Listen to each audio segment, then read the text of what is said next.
दोस्तों, एक बार फिर से आप सभी का R Singh study A to Z channel पर स्वागत है। हम आपके लिए आधुनिक भारत इतिहास से संबंधित 150 महत्वपूर्ण प्रश्नों का संग्रह लाए हैं, जो कि हर बार परीक्षा में पूछे गए हैं। सभी प्रकार की परीक्षाओं में पूछे जाते हैं। सभी प्रश्न किसी न किसी परीक्षा में आए हुए हैं। शुरू करते हैं। स्थायी बंदोबस्त का सिद्धांत किसने दिया था? आंसर है लॉर्ड कॉर्नवालिस ने। अगला प्रश्न है, स्थायी बंदोबस्त के तहत जमींदार को पूरे राजस्व का कितना प्रतिशत राज्य को देना तय हुआ? सही उत्तर है 89%। अगला प्रश्न है, सुरक्षा प्रकोष्ठ नीति किससे संबंधित है? इसके गवर्नर जनरल थे वारन हेस्टिंग्स। अगला प्रश्न है, सुगौली की संधि किस किस के बीच हुई थी? इसका सही उत्तर है ईस्ट इंडिया कंपनी और नेपाल के बीच। अगला प्रश्न है, सिंध विजय का श्रेय किसे दिया जाता है? आंसर है सर चार्ल्स नेपियर को। अगला प्रश्न है, सहायक संधि प्रणाली के जनक कौन थे? इसके जनक थे लॉर्ड वेलेजली। अगला प्रश्न, सहायक संधि को सुनिश्चित एवं व्यापक रूप किसने प्रदान किया? इसका सही उत्तर है लॉर्ड वेलेजली। अगला प्रश्न है, सर्वप्रथम लोहा इस्पात उद्योग की स्थापना कहाँ हुई? इसका उत्तर है बिहार। अगला प्रश्न है, सर टॉमस मुनरो किस भू राजस्व बंदोबस्त से संबंधित थे? इसका सही उत्तर है रैयतवाड़ी बंदोबस्त। क्वेश्चन नंबर 10, संगोला की संधि कब हुई? इसका उत्तर है 1750 ईस्वी में। अगला प्रश्न, वोडेयार किसके शासक थे? इसका सही उत्तर है मैसूर रियासत के। अगला प्रश्न है, वास्को डी गामा भारत में किस स्थान पर उतरा? कालीकट व किससे मिला? सबसे पहले राजा जमोरिन से मिला। अगला प्रश्न है, वास्को डी गामा भारत कब आया? इसका सही उत्तर है 1498 ईस्वी। अगला प्रश्न है, वास्को डी गामा के कालीकट पर उतरने पर उसका स्वागत किसने किया? उसका स्वागत कालीकट के राजा जमोरिन ने किया। अगला प्रश्न है, वास्को डी गामा कहाँ का रहने वाला था? यह पुर्तगाल का रहने वाला था। अगला प्रश्न है, वांडीवास के युद्ध में अंग्रेजों का नेतृत्व किसने किया? अंग्रेजों का नेतृत्व सर आयर कोट ने किया। अगला प्रश्न है, वांडीवास का युद्ध कब हुआ? वांडीवास का युद्ध 1760 ईस्वी में हुआ। अगला प्रश्न है, वह पुर्तगाली कौन था जिसने गोवा पर अधिकार कर लिया था? अल्फांसो डी अल्बुकर्क ने गोवा पर अधिकार कर लिया था। अगला प्रश्न, लोहगढ़ नामक किला किसने बनवाया? लोहगढ़ नामक किला बंदा बहादुर ने बनवाया था। अगला प्रश्न है, रॉबर्ट क्लाइव का उत्तराधिकारी कौन था? रॉबर्ट क्लाइव का उत्तराधिकारी वारन हेस्टिंग्स था। अगला प्रश्न है, रैयतवाड़ी व्यवस्था कब लागू की गई? इसका उत्तर है 1820 ईस्वी। अगला प्रश्न, रेल विभाग के लिए पृथक रूप से रेल बजट कब आरंभ हुआ? इसका सही उत्तर है 1924 ईस्वी। अगला प्रश्न है, राज्य हड़प नीति के अंतर्गत कौन से भारतीय राज्य कब्जे में किए गए? इसका सही उत्तर है झांसी, नागपुर, सतारा, जयपुर, अवध, संबलपुर। अगला प्रश्न, राज्य हड़प नीति या राज्यच्छ किसके द्वारा लागू की गई थी? या डॉक्ट्रिन ऑफ लैप्स, ये लॉर्ड डलहौजी द्वारा लागू की गई थी। अगला प्रश्न है, रणजीत सिंह किस मिसल से संबंधित थे? रणजीत सिंह सुकर चकिया मिसल से संबंधित थे। अगला प्रश्न है, रणजीत सिंह व अंग्रेजों के बीच कौन सी संधि हुई? इसका सही उत्तर है अमृतसर की संधि। अगला प्रश्न है, रणजीत सिंह ने किस स्थान पर अधिकार करने के बाद महाराजा की उपाधि धारण की? इसका सही उत्तर है लाहौर। अगला प्रश्न है, मुगल बादशाह ने किसे नवाब की पदवी प्रदान की? मुगल बादशाह ने डुप्ले को नवाब की पदवी प्रदान की। अगला प्रश्न है, मुंशी शिवगांव की संधि किस युद्ध के पश्चात हुई? इसका उत्तर है पालखेड़ा के युद्ध के बाद। अगला प्रश्न है, महारानी विक्टोरिया का घोषणा पत्र किसने पढ़कर सुनाया? इसका उत्तर है लॉर्ड कैनिंग। महाराणा रणजीत सिंह के उत्तराधिकारी कौन थे? खड़क सिंह। अगला प्रश्न है, भारत से ब्रिटेन की ओर संपत्ति के आह्वान का सिद्धांत किसने प्रतिपादित किया? यानी वेल्थ ऑफ नेशंस, दादा भाई नौरोजी ने। इसका अगला प्रश्न है, wealth of Nations Adam Smith की है, गलत हो गया हमसे। अगला प्रश्न है, भारत में सहायक संधि का जन्मदाता कौन है? डुप्ले। अगला प्रश्न है भारत में विकेंद्रीकरण का शुभारंभ किसके समय में हुआ था? Lord Mayo. अगला प्रश्न है भारत में रेलवे की स्थापना को आधुनिक उद्योग की अग्रदूत जननी की संज्ञा किसने दी? इसका उत्तर है कार्ल मार्क्स।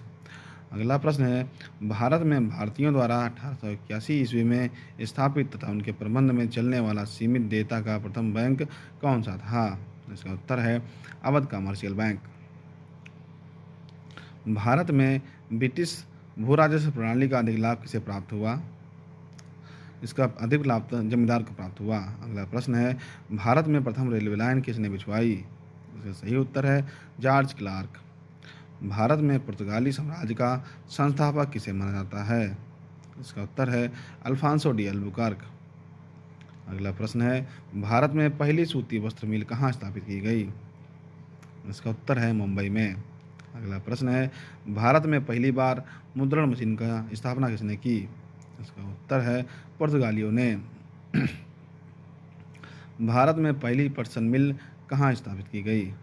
इसका उत्तर है भारत में पहली पटसन मिल रिसरा बंगाल में स्थापित की गई। अगला प्रश्न भारत में डाक टिकट किसने आरंभ किया? इसका उत्तर है भारत में डाक टिकट लॉर्ड डलहौजी ने आरंभ किया। अगला प्रश्न भारत में टेलीग्राफ लाइन किसके द्वारा शुरू की गई? इसका उत्तर है भारत में टेलीग्राफ लाइन कलकत्ता व आगरा लॉर्ड डलहौजी द्वारा शुरू की गई। अगला प्रश्न है भारत में ईस्ट इंडिया कंपनी का पहला गवर्नर जनरल कौन था? इसका सही उत्तर है ईस्ट इंडिया कंपनी का पहला गवर्नर जनरल वारेन हेस्टिंग्स था। अगला प्रश्न है भारत में इस्पात का उत्पादन सर्वप्रथम कब शुरू हुआ? भारत का इस्पात का उत्पादन सर्वप्रथम 1913 ईस्वी में शुरू हुआ। अगला प्रश्न है भारत में आधुनिक शिक्षा प्रणाली की नींव कब पड़ी? भारत में आधुनिक शिक्षा प्रणाली की नींव 1835 में लॉर्ड मैकाले की नीति के तहत लॉर्ड विलियम बेंटिंग के कार्यकाल में हुई। अगला प्रश्न है भारत में आधुनिक उद्योगों की स्थापना कब प्रारंभ हुई? इसका उत्तर है 1850 ईस्वी। भारत में अंग्रेजों को भूमि खरीदने व बसने की अनुमति कब मिली? 1833 ईस्वी में। अगला प्रश्न है भारत में अंग्रेजों के समय प्रथम जनगणना किसके कार्यकाल में हुई थी? इसका सही उत्तर है लॉर्ड मेयो के समय भारत में प्रथम जनगणना 1871 ईस्वी में हुई थी। अगला प्रश्न है भारत में अंग्रेजों की लूट किस महत्वपूर्ण घटना के बाद शुरू हुई? प्लासी के युद्ध के बाद। अगला प्रश्न है भारत के समुद्री मार्ग की खोज किसने की? इसका सही उत्तर है वास्को डी गामा ने 1498 ईस्वी में की।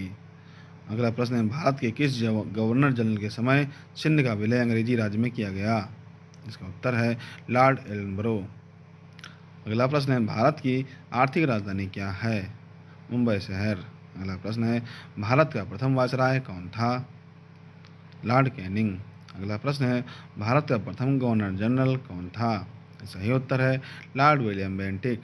अगला प्रश्न है भारत का कौन सा नगर द्वीप पर निर्मित है? इसका सही उत्तर है मुंबई। भारत और इंग्लैंड के आर्थिक हित प्रत्येक क्षेत्र में टकराते हैं। यह कथन किसका है? यह कथन पंडित जवाहरलाल नेहरू का है। अगला प्रश्न है भारत आने वाला प्रथम डच नागरिक कौन था? प्रथम नागरिक कॉर्नेलिस डहर्स्टमान था। अगला प्रश्न ब्रिटिश भारतीय राज्य क्षेत्र के विस्तार का अंत किसके समय में हुआ?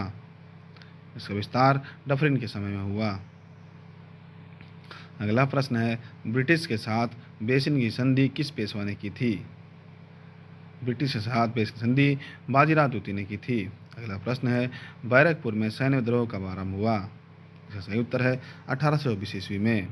अगला प्रश्न है बिजली संचालित तार सेवा पहली बार कहाँ आरंभ हुई? इसका सही उत्तर है कलकत्ता एवं आगरा के मध्य। अगला प्रश्न बालिका हत्या पर प्रतिबंध कब लगाया गया? बालिका हत्या पर प्रतिबंध सन 1830 ईस्वी में लगाया गया। अगला प्रश्न है बनारस संस्कृत विश्वविद्यालय संस्थापक कौन थे? बनारस संस्कृत विद्यालय संस्थापक जोनाथन डंकन थे। अगला प्रश्न है बक्सर के युद्ध में अंग्रेजी सेना का नेतृत्व किसने किया?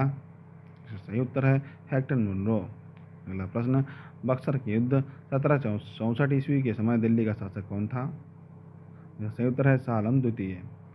बक्सर का युद्ध कब हुआ? बक्सर का युद्ध 1764 ईस्वी में हुआ। अगला प्रश्न है प्लासी के युद्ध में अंग्रेजी सेना नेतृत्व किसने किया? इसका नेतृत्व रॉबर्ट क्लाइव ने किया। अगला प्रश्न है प्रशासनिक अव्यवस्था के आधार पर डलहौजी ने कौन सा राज्य ब्रिटिश साम्राज्य में मिला लिया था? तो सही उत्तर है अवध राज्य। अगला प्रश्न है पुर्तगालियों ने सर्वप्रथम भारत में कौन सी फसल की खेती आरंभ की? तंबाकू की खेती आरंभ की। पुर्तगालियों ने पहली व्यापारी कोठी कहाँ खोली? इसका सही उत्तर है कोच्चिन में। पुर्तगालियों ने गोवा पर अधिकार कब किया? इसका सही उत्तर है 1510 में। अगला प्रश्न पुर्तगालियों का भारत का पहला गवर्नर कौन था? पुर्तगालियों का भारत का पहला गवर्नर फ्रांसिस्को डी अल्मीडा था। अगला प्रश्न है poverty and un-British rule in India के लेखक कौन है? इसके लेखक दादा भाई नौरोजी हैं। अगला प्रश्न है पांडिचेरी की स्थापना किसने की? इसका उत्तर है फ्रांसिस मार्टिन ने। पांडिचेरी की स्थापना कब हुई? सन 1674 ईस्वी में। अगला प्रश्न है पांडिचेरी का गवर्नर जनरल बनने से पूर्व डुप्ले को कहाँ का गवर्नर नियुक्त किया गया था? इसका सही उत्तर है चंद्रनगर। अगला प्रश्न है पहले समाचार पत्र बंगाल गजट का प्रकाशन कब हुआ? इसका प्रकाशन 1780 ईस्वी में हुआ। अगला प्रश्न है पहली बार औपचारिक रूप से महलवाड़ी प्रथा कब लागू की गई?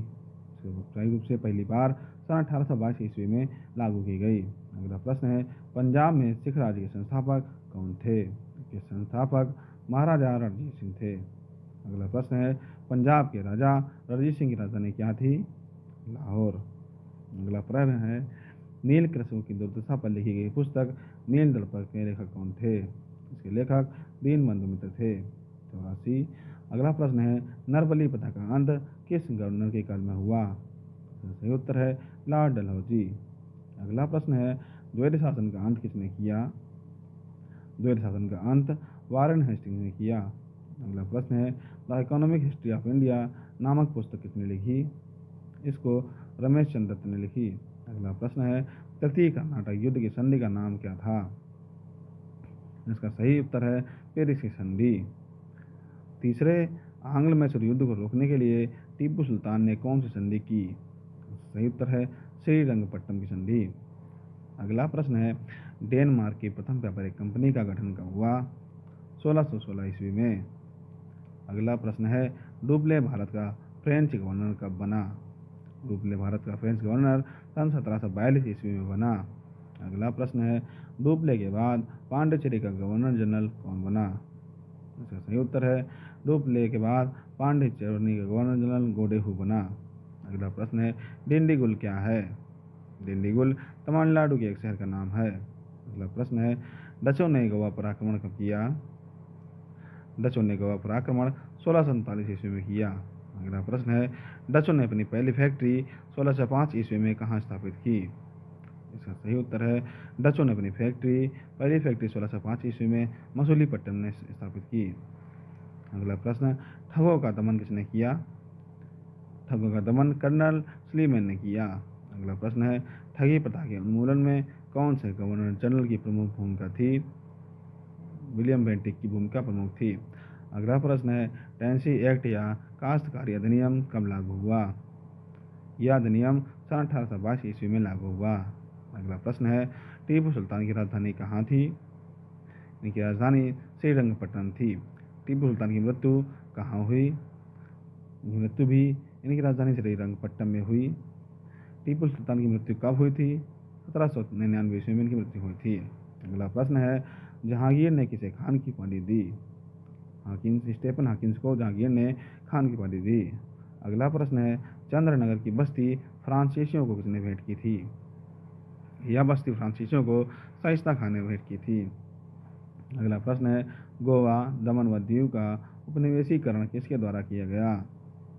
इसका उपनिवेशीकरण पुर्तगालियों द्वारा किया गया। अगला प्रश्न है गोद प्रथा किस गवर्नर जनरल ने लगाया था? उत्तर है लॉर्ड डलहौजी ने, जिसे डॉक्ट्रिन ऑफ लैप्स कहा जाता है। अगला प्रश्न है गीता का अंग्रेजी में अनुवाद किसने किया? इसका अनुवाद विलियम विल्किंस ने किया। अगला प्रश्न क्लाइव को बंगाल का गवर्नर कब बनाया गया? क्लाइव को बंगाल का गवर्नर 1757 ईस्वी में बनाया गया। साथ कृषि विभाग की स्थापना कब की गई? इसकी स्थापना सन 1872 ईस्वी में की गई। अगला प्रश्न है किसे भारतीय प्रेस का मुक्तिदाता कहा जाता है? इसका मुक्तिदाता लॉर्ड चार्ल्स मेटकाफ को कहा जाता है। किसने ग्रामीण जाटों को एक सैनिक शक्ति के रूप में संगठित किया? तो सही उत्तर है चूड़ामन चूड़ामणि। किसने अपनी राजधानी मुर्शिदाबाद से मुंगेर स्थापित की? इसका सही उत्तर है मीर कासिम ने अपनी राजधानी मुर्शिदाबाद से मुंगेर स्थापित की। अगला प्रश्न, किसके समय में कलकत्ता उच्च न्यायालय की स्थापना की गई? वारेन हेस्टिंग्स के समय में कलकत्ता उच्च न्यायालय की स्थापना की गई। अगला प्रश्न है, किसके शासनकाल में अंग्रेजों ने दिल्ली पर कब्जा किया? इसका सही उत्तर है सालाम द्वितीय के शासनकाल में अंग्रेजों ने दिल्ली पर कब्जा किया। अगला प्रश्न है, किसके द्वारा बंगाल व बिहार में स्थायी बंदोबस्त का शुभारंभ किया गया? इसका सही उत्तर है लॉर्ड कॉर्नवालिस। अगला प्रश्न है, किसके काल में सिंचाई आयोग का गठन हुआ? इसका सही उत्तर है लॉर्ड कर्जन के काल में। अगला प्रश्न है, किसके काल में बोर्ड ऑफ रेवेन्यू की स्थापना हुई? इसका सही उत्तर है हेस्टिंग्स के। अगला प्रश्न है, किस स्थान पर 1866 ईस्वी में भीषण अकाल पड़ा? इसका सही उत्तर है उड़ीसा। अगला प्रश्न है, किस शासक ने ईस्ट इंडिया कंपनी को दीवानी प्रदान की? मुगल बादशाह सालाम द्वितीय ने ईस्ट इंडिया कंपनी को दीवानी प्रदान की। अगला प्रश्न है, किस वर्ष फ्रांस की सरकार ने भारत में स्थित फ्रांसीसी बस्तियों का अधिकार भारत सरकार को सौंपा था? सन 1954 ईस्वी में फ्रांसीसी बस्तियों का अधिकार भारत सरकार को सौंपा था। अगला प्रश्न है, किस यूरोपीय देश ने भारत में सबसे पहला अपना व्यापार फैलाया? सही उत्तर है पुर्तगालियों ने। अगला प्रश्न है, किस मुगल बादशाह के आदेश पर बंदा बहादुर की हत्या की गई? इसका सही उत्तर है फर्रुखसियर। अगला प्रश्न है, किस भारतीय को रॉबर्ट क्लाइव ने बिहार की दीवान बनाया? इसका सही उत्तर है राजा सिताब राय। अगला प्रश्न है, किस पुर्तगाली ने नीले पानी की नीति अपनाई? फ्रांसिस्को डी अल्मीडा ने नीले पानी की क्रांति अपनाई। अगला प्रश्न है, किस जाट राजा को जाटों का अफलातून एवं आदरणीय व विद्वान व्यक्ति कहा जाता है? इसका सही उत्तर है सूरजमल। अगला प्रश्न है, किस गवर्नर जनरल का कार्यकाल शिक्षा सुधारों के लिए माना जाता है? लॉर्ड विलियम बेंटिक के गवर्नर का कार्यकाल शिक्षा सुधारों के लिए माना जाता है। अगला प्रश्न है, किस कर व्यवस्था के अंतर्गत किसानों से उपज का 50% वसूला जाता था? सही उत्तर है रैयतवाड़ी व्यवस्था। किस अंग्रेज ने सम्राट जहांगीर के दरबार में आकर भेंट की थी? इसका सही उत्तर है सर थॉमस रो। अगला प्रश्न है, किस अंग्रेज को प्रशासनिक सेवा का जनक कहा जाता है? लॉर्ड कॉर्नवालिस को प्रशासनिक सेवा का जनक कहा जाता है। अगला प्रश्न, कांग्रेस के कराची अधिवेशन 1931 ईस्वी के अध्यक्ष कौन थे? इसके अध्यक्ष सरदार वल्लभ भाई पटेल थे। अगला प्रश्न है, कलकत्ता मेडिकल कॉलेज की स्थापना कब और किसने की? इसकी स्थापना सन 1835 ईस्वी में विलियम बेंटिक ने की। अगला प्रश्न है, कलकत्ता में मुस्लिम शिक्षा के विकास के लिए मदरसा कब स्थापित किया गया? इसका सही उत्तर है 1772 ईस्वी में। अगला प्रश्न है, कलकत्ता में स्थित फोर्ट विलियम कॉलेज की स्थापना किसने की? इसकी स्थापना लॉर्ड वेलेस्ली ने की। उस समय भारत का बादशाह कौन था जब ईस्ट इंडिया कंपनी की स्थापना हुई? इसका सही उत्तर है अकबर। ईस्ट इंडिया कंपनी को मान्यता कब मिली? सन 1600 ईस्वी में इसको मान्यता मिली। अगला प्रश्न है, इलाहाबाद की संधि कब हुई? इसकी संधि सन 1765 ईस्वी में हुई। अगला प्रश्न है, इनाम कमीशन की स्थापना किसने की? इसका सही उत्तर है लॉर्ड डलहौजी ने। अगला प्रश्न है, इंटरलोपर्स कौन थे? अनाधिकृत व्यापारियों के रूप में समुद्री लुटेरे थे। अगला प्रश्न है, आगरा व सीकरी पहुंचने वाला अंग्रेजी व्यापारी कौन था? सही उत्तर है रॉल्फ फिच। अगला प्रश्न, अवध के स्वायत्त राज्य के संस्थापक कौन था? इसका सही उत्तर है सादत खां बुरहान उल मुल्क। अगला प्रश्न, अमृतसर की संधि किस नदी के किनारे दोनों ओर और राज्यों के क्षेत्रों के बीच सीमा निर्धारित करती थी? अमृतसर की संधि किस नदी के दोनों ओर के राज्य क्षेत्रों के बीच सीमा निर्धारित करती थी? इसका सही उत्तर है सतलज नदी। अंग्रेजों ने पांडिचेरी को फ्रांसीसियों से कब छीना? सन 1761 ईस्वी में अंग्रेजों ने पांडिचेरी को फ्रांसीसी छीन लिया था। अगला प्रश्न, अंग्रेजों ने अपनी प्रथम फैक्ट्री कहाँ लगाई? अंग्रेजों ने अपनी प्रथम फैक्ट्री सूरत में लगाई। अगला प्रश्न है, अंग्रेजों ने अपनी प्रथम कंपनी लगाने के लिए किससे अनुमति प्राप्त की? जहांगीर से। अगला प्रश्न है, अंग्रेजों ने अपनी पहली फैक्ट्री कब लगाई? अंग्रेजों ने अपनी पहली फैक्ट्री सन 1612 ईस्वी में लगाई। अगला प्रश्न है, अंग्रेजों द्वारा प्रथम कहवा बागान कहाँ लगाए गए? इसका सही उत्तर है वायनाड जनपद में। अगला प्रश्न है, अंग्रेजों द्वारा पहली बार स्थायी बंदोबस्त कहाँ लागू किया गया? अंग्रेजों द्वारा पहली बार स्थायी बंदोबस्त मद्रास प्रेसिडेंसी व मुंबई प्रेसिडेंसी में लागू किया गया। अगला प्रश्न है, अंग्रेजों का सबसे अधिक विरोध किसने किया? इनका सबसे अधिक विरोध मराठों ने किया। अगला प्रश्न है, अंग्रेजी शासन में कौन सा क्षेत्र अफीम उत्पादन के लिए प्रसिद्ध था? अंग्रेजी शासन में बिहार अफीम उत्पादन के लिए प्रसिद्ध था। अगला प्रश्न है, 1938 ईस्वी में भारतीय राष्ट्रीय कांग्रेस के अनुरोध पर राष्ट्रीय योजना समिति बनाई गई, उसके